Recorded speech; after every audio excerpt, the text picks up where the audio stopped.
Interview Hausa TV. Ku yi subscribe sannan ku danna alamar ƙararrawa. Shugaban ƙasa, ina so na yi interview da kai.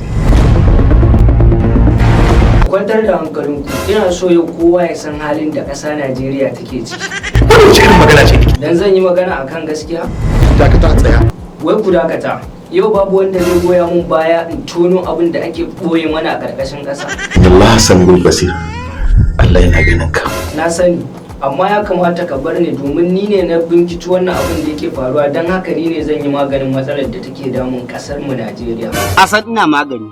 Amma ya kamata ku tsaya ku ga abin da yake faruwa a Najeriya. Allah ka raba mu da matsala.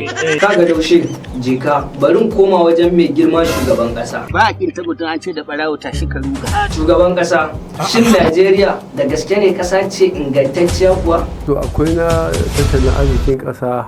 Sai kuma me? Da rashin aikin yi ga matasa. Bayan wannan sai me? Da bankin tarayya. To amma shugaban ƙasa me za ka ce wa da 'yan ƙasa Najeriya? Su 'yan Najeriya da suke can sun san nasarar da aka samu. Da ilimin ka Allah ka raba mu da matsala.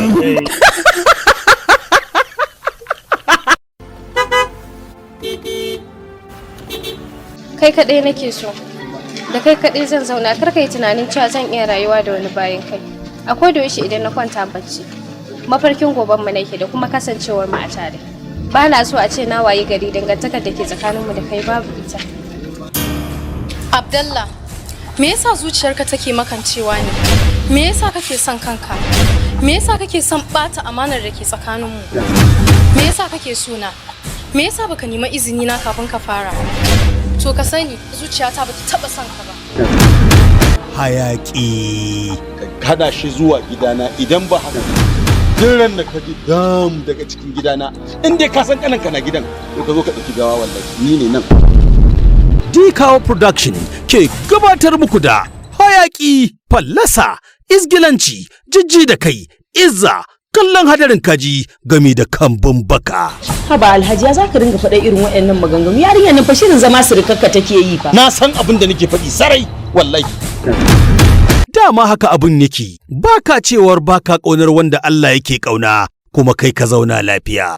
To ka sani idan ka ci gaba da matsawa Suhaila wallahi zan isa direban direla ya fita kanka don ubanka na kai din. Labari da kuma tsara shi Dahiru S. Ahmad. To ke ana kitanin kenan. Ni kuma ana wata nan bai taɓa ma zuwa da magana ta rashin hankali ba irin wannan. Shiryawa Lawan D kawo karamin su babban su. Yarinyar nan in raba ka da ita amma sai ka saci kafa ka lallaba ka je gurin ta duk wani abu da ka sani naka ne ka tattara ina ka bar min gidana. Abdallah, ka taɓa tunanin za ka rasa ni a cikin rayuwa? Kulawa ma hujja ce, tarbiyya ce. Hayaki. Kin taɓa ji an yi aure iyayen ango ba sa son amarya? Suhaila, kin sani mahaifi shi yake da ikon ya ce akan aure. Mahaifi shi yake da ikon ya ce a'a akan aure. Ni da ke mun riga mun sani cewa mahaifinki ba shi niyyar ba ni ke yin aure magana da ke. Mataimakan masu shiryawa Umar M. Ahmad da Nura Ismail. Ɗaukar nauyi Wisdom Entertainment. Sai ka tafi malam tunda ka baka umarni idan ba haka ba kuma zan ma abin da baka tunani. Ba zan tafi ba. Me za ka iya? Ba abin da za ka iya. Da Allah ba wurin nan. Ka ba wurin nan na ce ma. Sadiq, na ce ka cika shi ka tafi. Wannan ba abin da ya shafe ka bane. Hayaki fin da na kogo ba rigima ba a dambe dole da shago. To na ce ma ba na son ka. Zuciyata akwai wanda take so, zaka tilasta min dole sai na so ka ne? Wallahi na bai saba da yi ba. Inda akan wannan ne.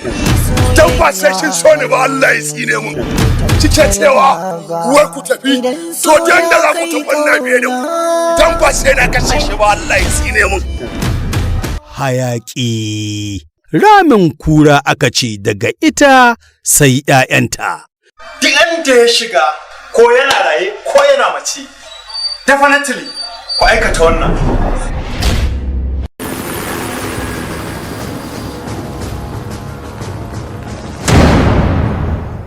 Ba da umarni Ibrahim Bala. shiri ne mai dogon zango wanda zai rika zuwa muku a YouTube channel mai suna D Kawo TV nan ba da jimawa ba.